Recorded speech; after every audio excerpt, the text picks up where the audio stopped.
Welcome to Tech Blueprint, a window that lets you know the latest technology news in the world.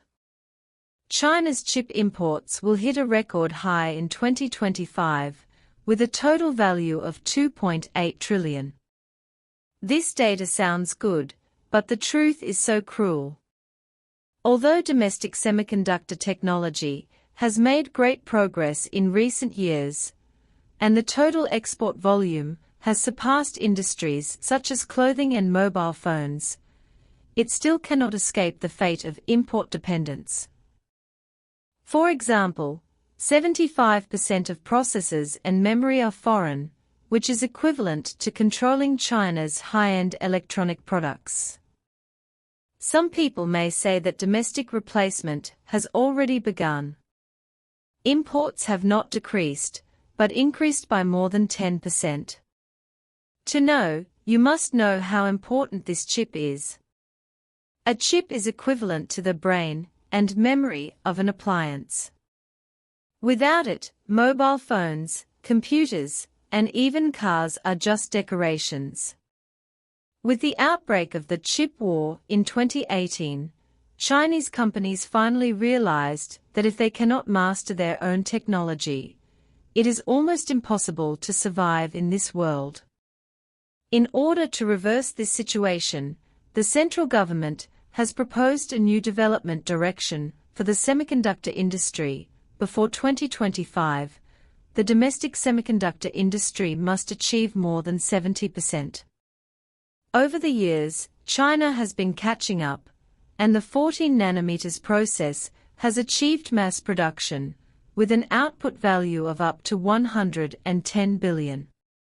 However, the fact is that it is difficult to catch up with this point in just 1 or 2 years.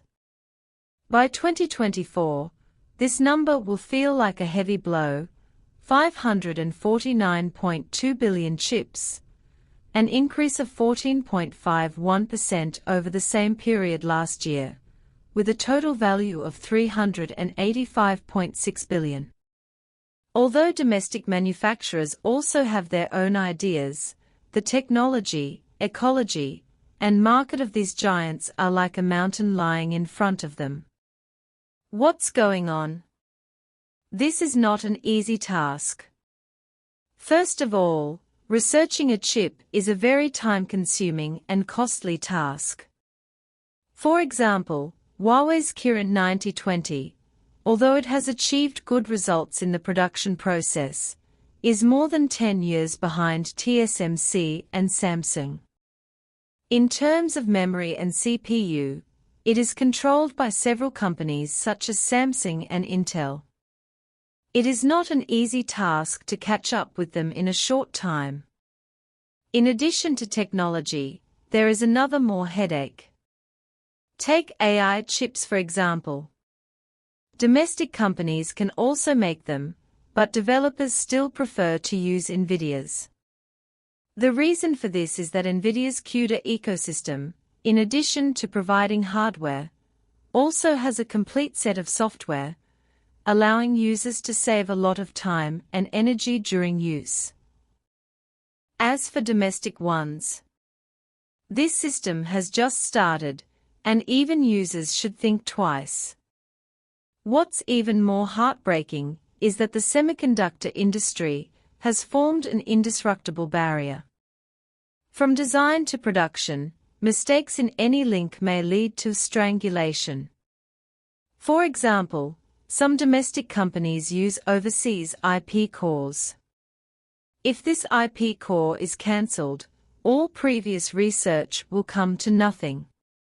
In this situation, many companies have to rely on foreign chips to ensure the security of their supply chain.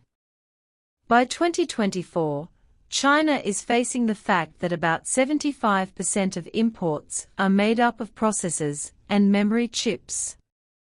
This chip is not only the core component of high-end mobile phones and computers, but also the technological cornerstone that supports the entire world. From servers to artificial intelligence, without them, all systems will collapse. Although domestic companies are working hard, they are still far from being able to stand on their own. The international situation does not allow them to relax at all. Especially since 2018, as time goes by, there have been more and more blockades on the semiconductor industry. Even if some companies want to survive in this land, they will be subject to some restrictions. Moreover, the semiconductor industry belongs to the sunset industry, and the scientific and technological achievements from silicon to the present have long been eaten up. In the face of decades of technological heritage in Europe and the United States, these latecomers cannot reverse the decline with one or two innovations. At this juncture, the People's Daily once again mentioned this sentence: China should abandon its dreams and move towards its own development path. It's easier said than done. Without enough funds, enough time, and enough experience, the road on this road will be full of ups and downs. Although the import amount is large, for the domestic semiconductor industry, this does not mean that they have no gains at all. Just like HiSilicon, relying on years of heritage, under difficult circumstances, it finally completed the counterattack and produced a chip comparable to Qualcomm. With its limited scientific research funds, Semiconductor has taken an independent path. By 2025, the performance of the Lungsan 3A 6000 platform processor will be comparable to Intel's 14 nanometers process. Even if it is not enough to shake the foundation of those multinational companies for a while, it is undoubtedly a huge foundation for future development. But the problem has not been solved.